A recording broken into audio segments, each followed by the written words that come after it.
Big news this week in the MMA community. DDP is out of his scheduled fight with Hamzat Chimaev. Leaves things kind of wide open for people to step up in a really big opportunity.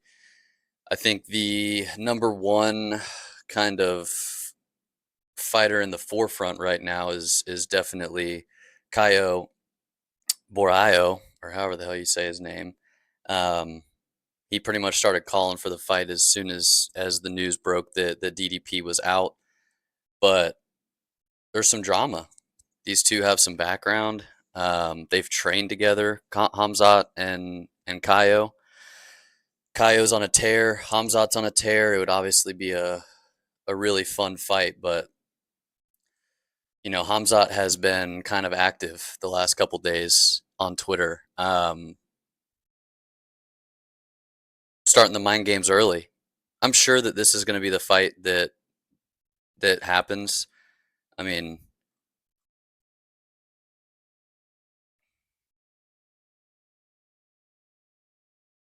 number 6 versus number 3. That makes sense. I don't really think anything else makes sense for Hamzat. They're not going to give Israel Hamzat next. Kaio, probably the one that it's going to happen. But we got some old leaked training footage of Hamzat and Kaio. Obviously, everyone knows that Hamzat is an insanely skilled grappler. And who knows how long ago this was? It looks like it was a couple years ago. Um, but I don't really know how much weight you want to put in this. I mean, training with someone in the training room is a much different feel and a much different pace. Like, this is obviously like dynamic drilling here. Kaio is set up against the wall. They're obviously working some wall work, just giving him some resistance, some live resistance. I don't think that necessarily holds any merit. Um, and that was the screenshot from the the video. So, not saying that Hamzat didn't beat on him when they did train, but at least the footage that he submitted him here, I don't really think it holds much merit. But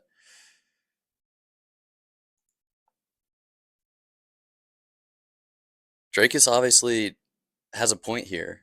Everyone loves, listen, everyone, including fighters, but mostly non-fighters, turn into fucking keyboard warriors as soon as someone pulls out of a big fight. Like, oh, he always does this. He did this against Izzy. Like, we have no idea what these guys have going on in their camps. Um, and Drakus is not, in my opinion, afraid of Hamzat. There are a lot of different ways to pull out of a fight. But I don't think that faking an injury is something that Drakus would do. You know, like, he's fought the who's who, murderers row, right? Sean Strickland twice, Izzy, Robert Whitaker, Derek Brunson, Darren Till, scrubs at the bottom. But his last 4 fights have all been super tough. Um, this was obviously in response to Hamzat saying this dude's bullshit.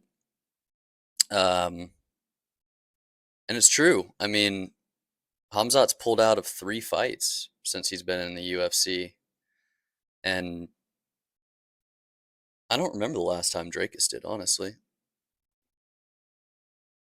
But I do remember how pumped everyone was for the Whitaker versus Hamzat fight the first time.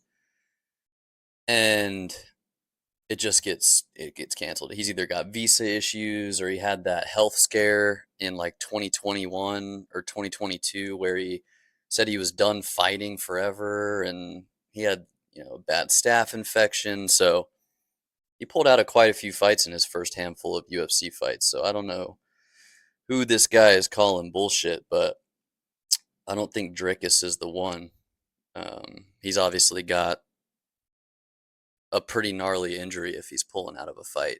And we've seen fighters not pull out of fights and it come back and bite them in the ass, right? Like every fighter hates to make excuses, and as fans, we hate to hear those excuses. But you hear after a fight, like, "Oh, I'm not going to make an excuse," but at the press conference, the post-fight press conference, someone will be like, "Yeah, I jacked up a rib during this fight camp. I wasn't able to wrestle and prepare enough," or whatever it is. So, when you're fighting for a championship title and the implications are that high, and you're going against someone as high level as Kamzat, I'd want to be injury free going into that too. I don't blame DDP one bit. I say fuck the haters, honestly. But, you know, Hamzat obviously sees some merit to the fact that Caio Bahayo is going to be the next one in line. Already starting to, post stuff on social media and try and play some head games. But, you know, we'll see. It'll be fun to see how this plays out. But Hamzat calling him bullshit is the farthest thing from the truth. If anything, it's the other way around. Hamzat has fought how many times in the last couple years? Let's see. Where's his ass at? Is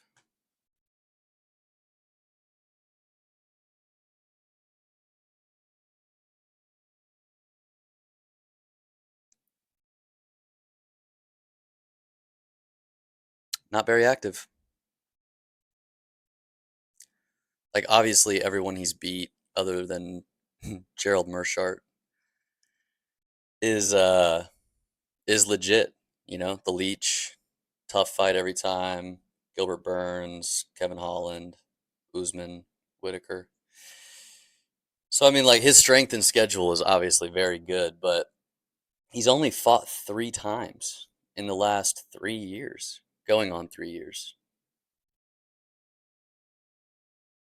I mean, I don't, and he's scheduled.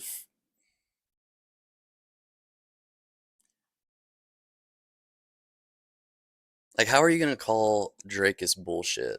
Let's see how many times Drakus has fought in the last 3 years. 1, 2, 3, 4, 5, 6. So he's got 6 fights in the last 3 years. Oh, my webcam is freaking the fuck out. Hello, webcam. There we go. So yeah, Drakus has fought double the amount of times that Hamzat has in the last 3 years. So I'm not really quite sure where this is coming from, for sure. But nonetheless, I think that Caio is 1000% going to be who steps up and takes this fight. Um, Pretty decent wins his last handful.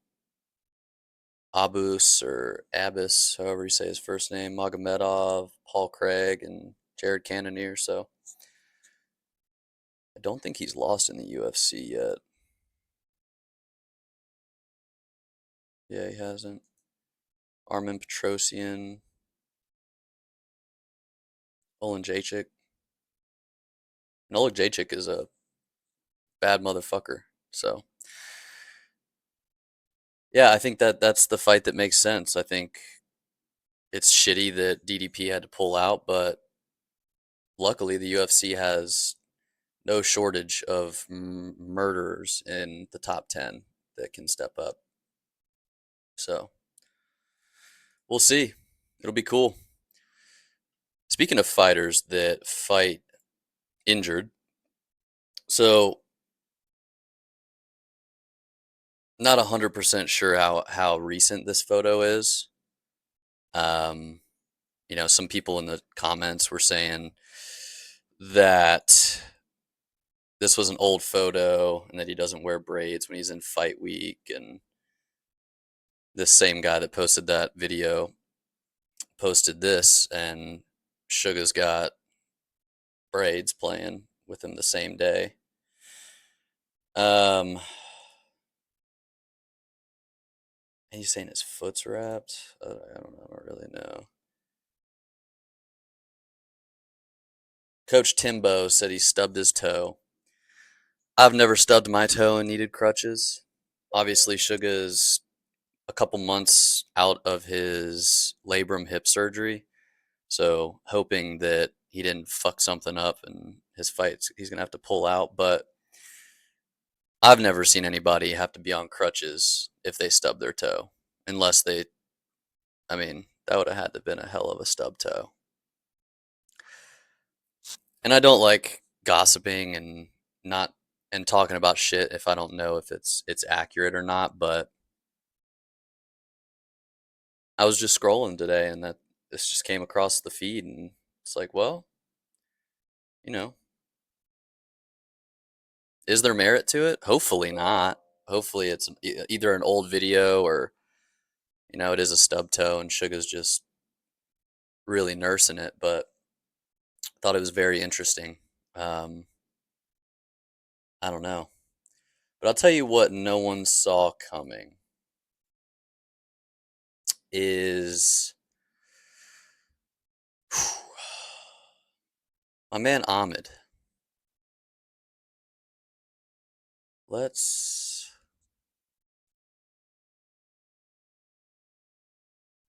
see what Ahmed. Let's see what news we got about Ahmed.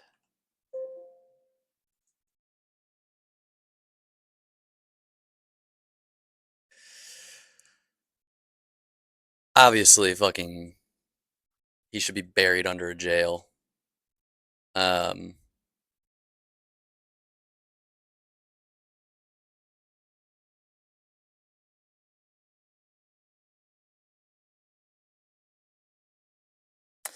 the MMA guru has already said what needs to be said. To be honest, if you want what most people's opinion is on this matter, you can look no further than the MMA guru. He sounded off pretty vocally on this. Um, but that shit doesn't fly over here in the West, bud. I was really excited for this fight, but now, I mean, obviously, we're never gonna fucking see this guy again. He's gonna get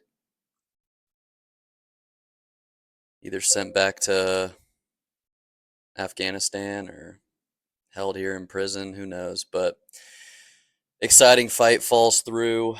Um, they've already got a replacement for his opponent. I'm not even really sure who it is, to be honest. It's some no-name can again.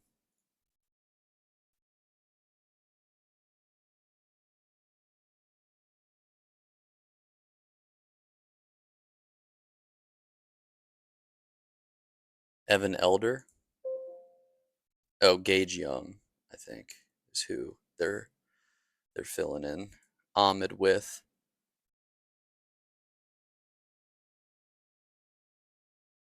So he lost. Jeez. Just went from a really, really shitty card to a little bit more of a shitty card.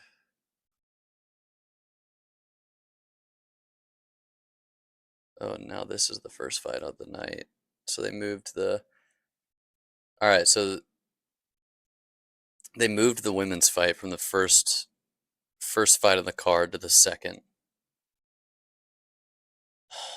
So this is this guy's first fight in the UFC. He lost a decision in Dana White's Contender Series. Not saying that's gonna like an indicator that this guy's not gonna be an exciting fight, but if you don't put out on Dana White Contender Series, what the fuck is going on with my webcam?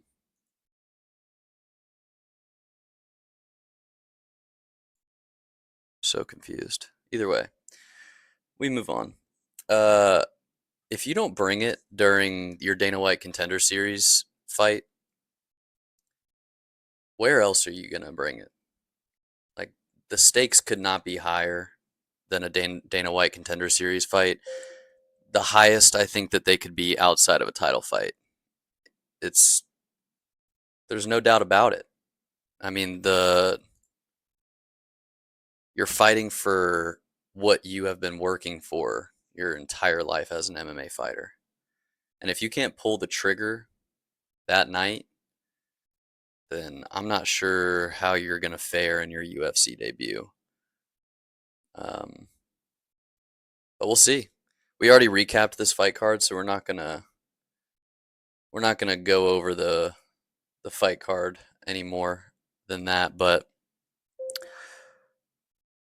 a lot of interesting stuff going down right now. A lot of interesting stuff. The other thing that is absolutely crazy that it's still going on is that Islam Makhachev seems to actually be ducking them.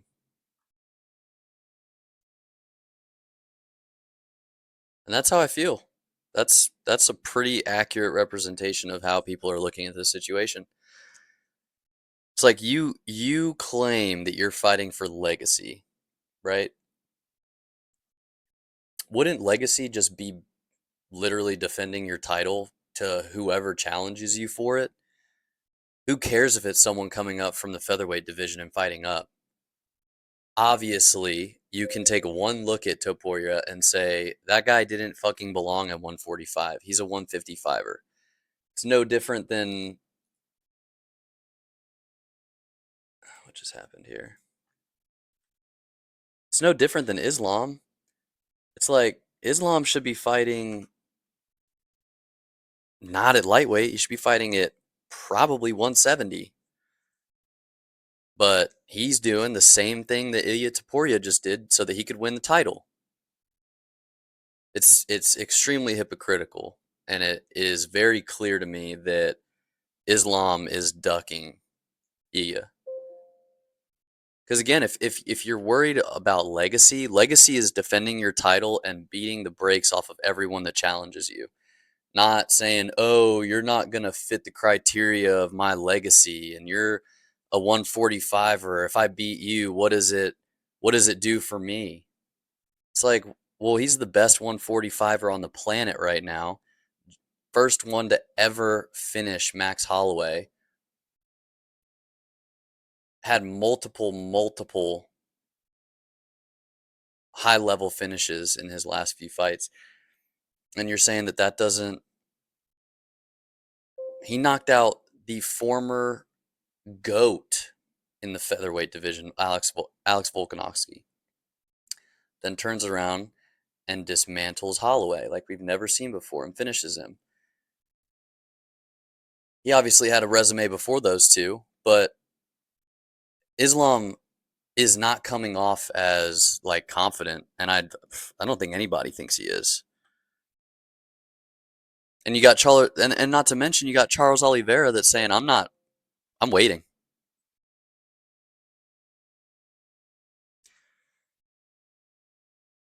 So you got Charles Oliveira, who his last fight was the end of last year against Michael Chandler.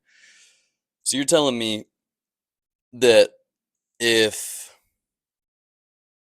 Oliveira is not next for the title, why does my fucking... Sorry for the webcam issues. We'll get that fixed. So if Oliveira is not fighting for the title next, he's just gonna wait. And we don't even know when the next fight for Islam is supposed to be. Like, it's not even booked yet. So best case scenario, we get Islam versus his next opponent, International Fight Week in June. If that's the case, Islam's going to need at least a 3-month turnaround before he fights again. Islam doesn't turn around and fight like Alex Pereira or Izzy used to do when he was on a tear. So we might see Oliveira fight at the end of this year, but if he doesn't want to fight, then what are we? So Oliveira's just out the rest of the year. You got Arman Sarukian, who he just beat. He beat Charles Oliveira. Hold on. I don't know how to click here. So you got Arman, who's the number one and should be the next fight against Islam. But then you got all these other guys calling out Islam. Ilya Taporia.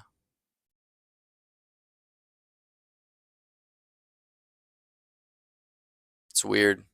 There's a lot of between the featherweight and the lightweight division right now. It's just it's a bit convoluted.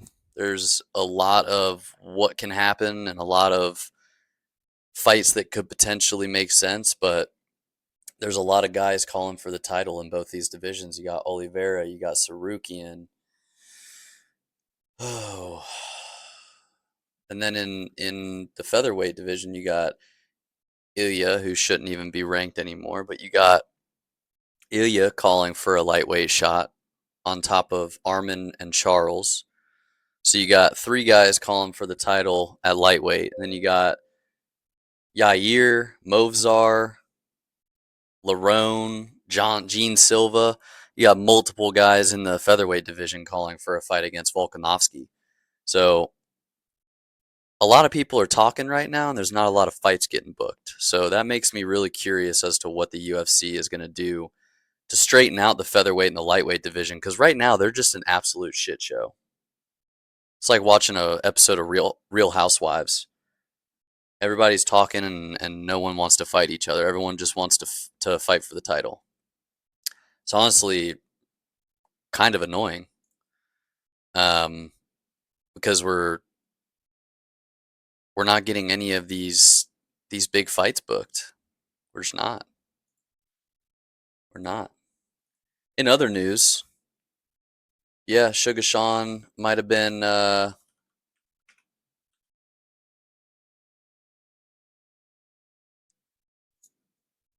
banged up a little bit, but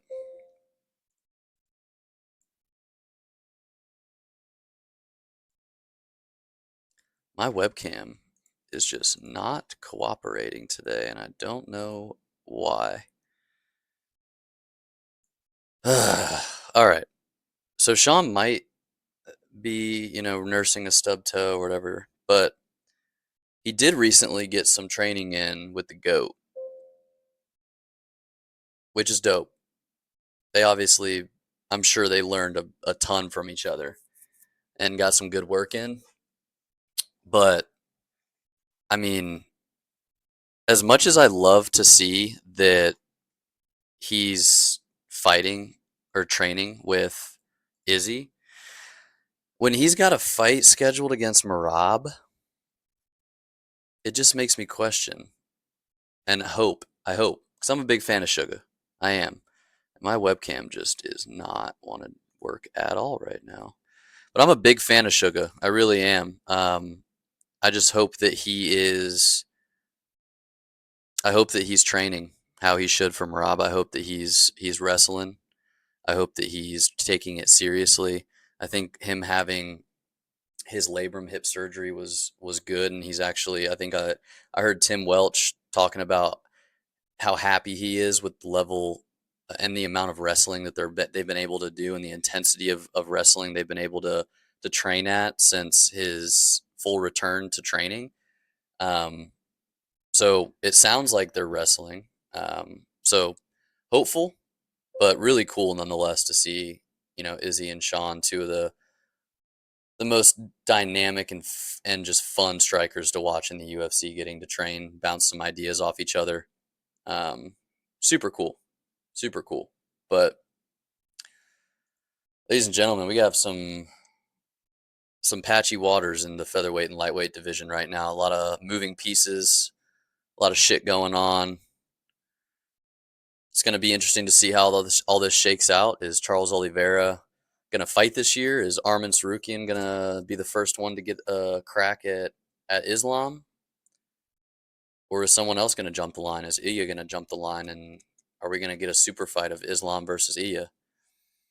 Obviously, the UFC does whatever they want. The fighters don't dictate whether or not the UFC makes the matches, but you got to think that Islam and Khabib have some sort of